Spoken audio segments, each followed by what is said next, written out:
Halo guys, kembali lagi bersama saya Stephen di channel Broview. Kali ini saya akan membahas alur cerita film yang berjudul Crouching Tiger, Hidden Dragon, Sword of Destiny.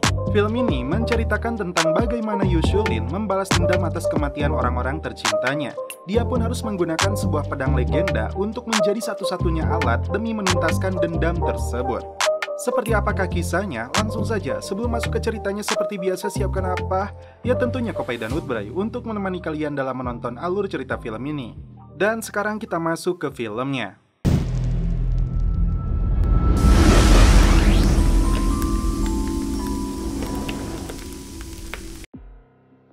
Li Mubai, like a forgotten. Di awal film, diperlihatkan seorang pendekar wanita sedang menempuh perjalanan di sebuah pegunungan yang berada di tanah Tiongkok. It is said that remembered for 20. Tiba-tiba muncul komplotan bajing luncat melakukan penyerangan. Shulin, nama pendekar wanita ini. Dengan kemampuan pedangnya, Shulin meladeni mereka semua hingga dirinya kewalahan. Beruntung, tiba-tiba muncul seorang pendekar bertopeng untuk membantunya. Shulin berhasil membuka paksa topeng salah satu pelaku yang diketahui bernama Wei Fang dari perguruan aliran hitam teratai barat. Karena wajahnya sudah terbongkar, Wei Fang memilih untuk kabur. Setelah para penyerang berhasil dilumpuhkan, pendekar bertopeng itu kembali menghilang. Scene berpindah jauh ke sebuah kuil pagoda yang berada di atas pegunungan markas dari perguruan teratai barat. Pemimpin mereka bernama Hades Dai yang dikenal sangat kejam. Datanglah seorang wanita yang bermaksud untuk bergabung dengan perguruan ini.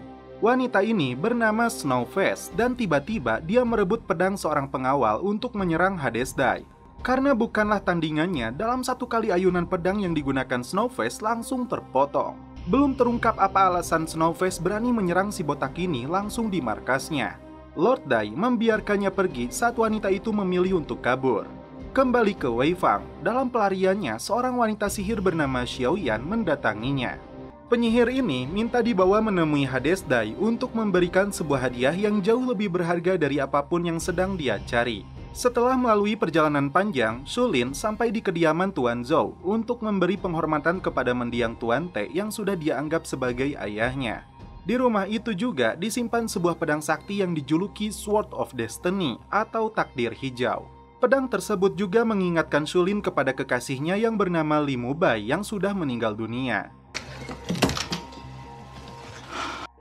Kembali ke markas Hades Dai, si penyihir memberitahu tentang pedang sakti Destiny yang selama ini dikabarkan telah hilang selama bertahun-tahun. Kesaktian pedang itu sangat tersohor melebihi golok naga milik Hades Dai. Pedang itu kini berada di kediaman Tuan Te, adik dari Kaisar. Daripada menyerangnya, Xiaoyan memberi saran kepada pemimpin teratai barat ini untuk menugaskan Wei Fang mencurinya. Alasannya, dia melihat pemuda dan pedang sakti itu terikat oleh takdir. Ketika Shulin sedang melakukan penghormatan kepada mendiang Tuan Te, muncullah Snowface di sana. Entah apa yang sedang dia lakukan di tempat ini. Bergerak bagaikan ninja, Wei Fang menyelinap masuk ke dalam ruang penyimpanan pedang tersebut.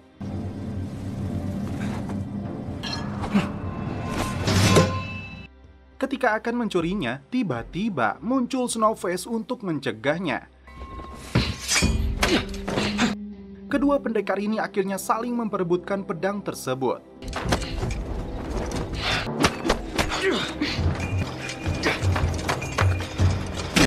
Tidak ingin aksi mereka terbongkar, keduanya sebisa mungkin mencegah barang terjatuh.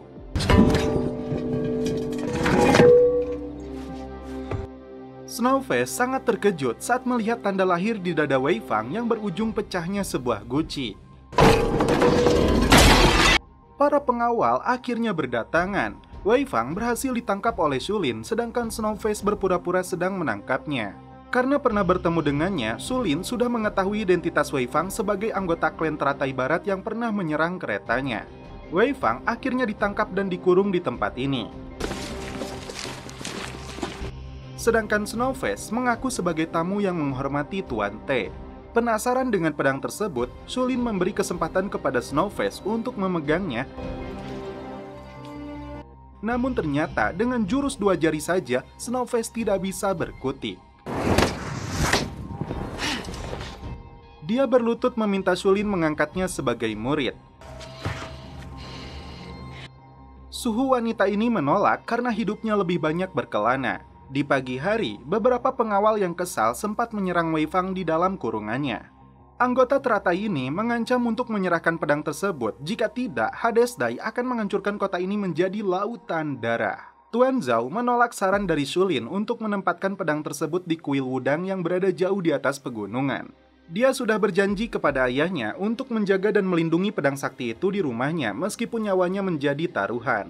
Tak cukup dengan menempatkan hansip, Shulin menyebar pamflet untuk mengundang para pendekar khususnya yang berasal dari klan Jalan Besi yang terkenal dengan legendanya sebagai pejuang kebenaran. Pamflet tersebut akhirnya dilihat oleh pendekar bertopeng yang pernah menyelamatkan Shulin. Di sebuah kedai makan yang berada di dalam hutan, seorang ketua gangster somplak tidak mau membayar makanannya. Dan rupanya sosok pendekar bertopeng ini adalah Li Mubai yang dijuluki Serigala Sunyi.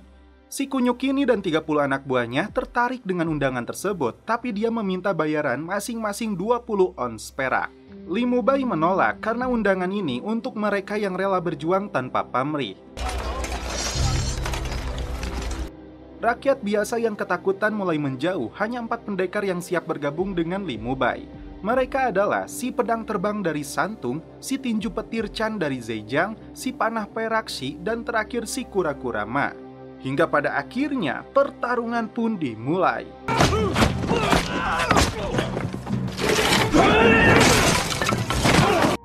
Mamang Doni kembali memperagakan kepiawaiannya dalam kungfu memberi pelajaran kepada para bandit ini.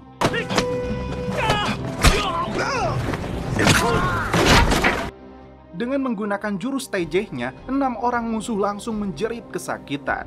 Aksi memukau diperagakan juga oleh 4 pendekar lainnya. Tidak mau ketinggalan, si Ece pemilik kedai pun ternyata piawai menggunakan jurus dapurnya. Pelajaran terakhir untuk bos gangster mereka, Li Mubai mengeluarkan jurus totok mautnya.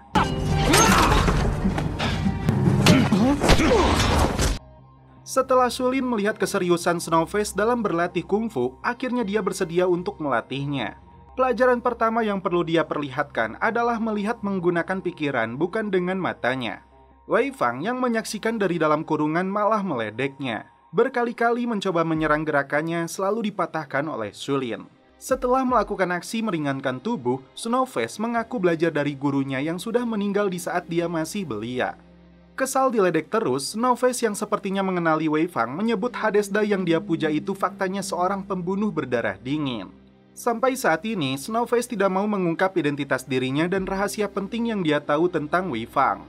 Li Mubai dan 4 pendekarnya memulai perjalanan mereka menuju kediaman Tuan Te. Pedang sakti yang harus dilindungi itu rupanya sudah ada sejak zaman Kekaisaran Qin. Karena ditempa dari bahan yang terbaik, pedang itu mampu mematahkan baja yang tebal. Bagi siapapun yang memegang pedang tersebut, dijamin tidak akan pernah kalah dalam duel atau pertarungan. Sampai di lokasi, Shulin sangat terkejut saat melihat Li Mubai. Calon suaminya yang kala itu dianggap telah meninggal dunia. Saat itu, Li Mubai terlibat duel maut dengan Hades Dai di atas puncak gunung. Hades Dai berhasil menyerangnya hingga dia terperosok ke bawah jurang. Dan ternyata dia selamat setelah bergantung di tebing tersebut. Sejak saat itu, Li Mubai memutuskan untuk pergi ke pegunungan dan memilih hidup menyendiri. Snowface kembali melihat sobekan kain bergambar yang diberikan mendiang gurunya. Lalu, apa hubungannya dengan Wei Fang? Di atas genteng, Shulin mengungkapkan rasa penasarannya kepada Wei Fang. Pemuda liar, namun dia merasakan jiwa yang ramah tertidur dalam dirinya. Tapi ketika melihat muridnya sendiri, dia seperti melihat kegelapan dan ancaman yang besar. Entah ancaman besar itu bagi mereka atau bagi musuh, waktu yang akan menentukannya. Shulin menduga gurunya adalah Han Mei, seorang pendekar pedang pengkhianat dari lembah Dadali. Diam-diam, Snowface menodongkan pedangnya ke leher Wei Fang. Entah apa maksudnya.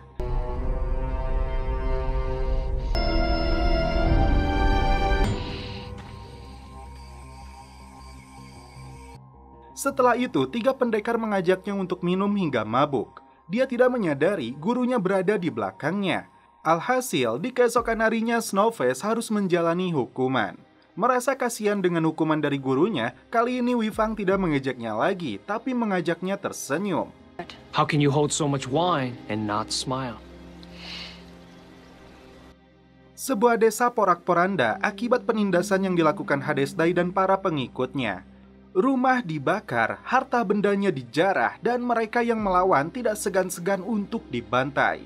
Tujuannya satu, yaitu untuk mendapatkan pedang sakti Destiny. Si peramal memberitahunya jika di kediaman T ada seseorang yang dia sangka telah mati dan sekarang telah kembali.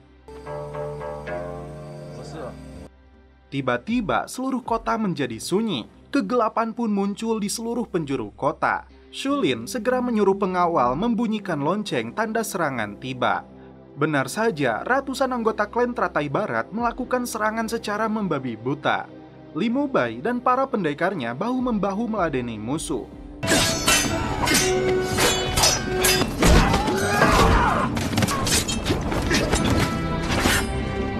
Sedangkan Snowface tetap menjaga Weifang.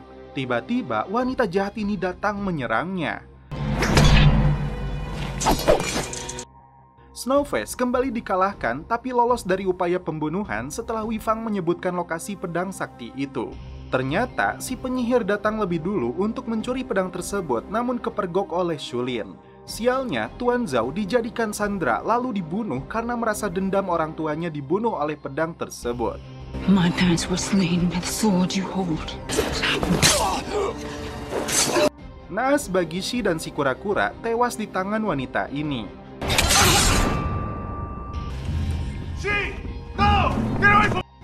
Meskipun musuh tidak berhasil mendapatkan pedangnya, namun mereka harus kehilangan 3 orang penting. Untuk menghindari korban tidak berdosa lagi, Shulin berencana untuk membawa pedang tersebut jauh dari tempat ini. Snowface berterima kasih karena Weifang telah menyelamatkannya. Identitas mereka berdua akhirnya terungkap di sini. Weifang mengaku tidak punya ibu. Dia dibesarkan oleh si gagak besi dari Teratai Barat. Snowface membuka fakta sebenarnya jika ibu Weifang adalah seorang selir bernama Han Mei. Kemudian ada selir lain menukar dengan anak perempuannya yang disebutnya tidak berguna. Han Mei akhirnya membesarkan anak perempuan itu meskipun dia bukan anaknya, yaitu Snowface. Sedangkan Weifang diserahkan kepada klan Teratai Barat untuk menyelamatkan nyawanya. Karena ingin mendapatkan kembali putranya, Han Mei terlibat pertarungan dengan Hadesdai. Namun Han Mei kalah dan pulang dalam kondisi terluka parah. Snowface yang masih kecil hanya bisa meratapi kematian guru sekaligus ibu angkatnya itu. Yang dia wariskan hanya secari kain yang bergambar tanda lahir putranya. Pesan terakhirnya, jika dia baik, dukunglah, namun jika dia jahat, bunuh dia. Terjawab alasan Snowface hampir membunuh Weifang. Di pagi hari, si tinju petir ingin meluapkan kemarahannya kepada Weifang atas kematian Shi dan Ma. Limubai mencegah cara tersebut kecuali dilakukan secara jantan. Alhasil, keduanya terlibat pertarungan dan dimenangkan oleh Weifang. Snowface kecewa saat tahu gurunya berniat pergi seorang diri membawa pedang tersebut. Faktanya, gurunya Han Mei dan Shulin sama-sama berguru di kuil Wudang, tapi Han Mei bertindak egois untuk kepentingannya sendiri. Dalam mimpinya, si penyihir mengancam kepada Weifang untuk membawa pedang tersebut jika tidak gurunya akan mati. Tiba-tiba, Snowface membebaskannya demi janji kepada ibunya. Tidak ingin pergi dengan tangan kosong dan demi keselamatan gurunya, Weifang mencuri pedang tersebut. Di tengah sungai yang membeku, Weifang dicegat oleh Limubai.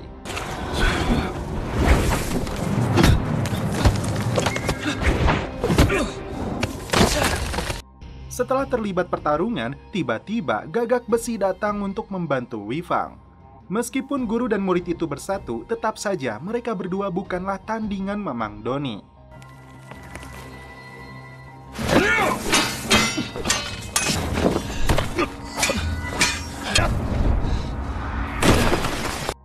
Saat Weifang tenggelam, Limubai menyelamatkannya, tapi gagak besi malah menyerangnya. Weifang disuruh gurunya untuk pergi, sedangkan gagak besi akhirnya tewas di tangan Limubai.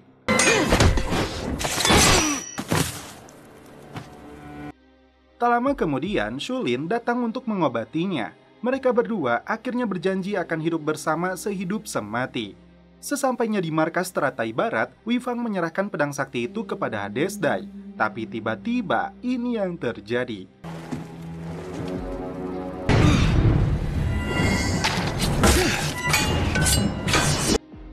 Di saat yang sama, Li Mubai dan para pendekar datang menyerbu markas gangster ini. Saat terjatuh, Wei Fang melemparkan pedang tersebut kepada Li Mubai. Kedua pendekar sakti ini kembali terlibat duel maut. Dengan pedang destininya, kepercayaan Li Mubai jauh lebih baik. Sementara itu, secara resmi, Wei Fang keluar dari klan jahat ini bergabung dengan Snowface untuk menumpas mereka. Shulin terbang ke atas pagoda bermaksud untuk membantu Li Mubai, tapi si penyihir langsung menyerangnya. Dalam ruangan gelap ini, Shulin benar-benar diuji untuk menggunakan pikiran dan instingnya. Hingga akhirnya, si penyihir itu tewas. Nasib buruk menimpa dua pendekar yang tersisa tewas di tangan musuh.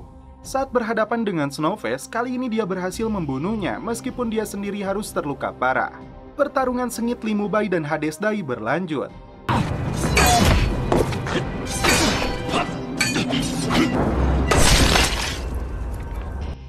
Pedang sakti itu akhirnya ditempatkan di kuil Wudang.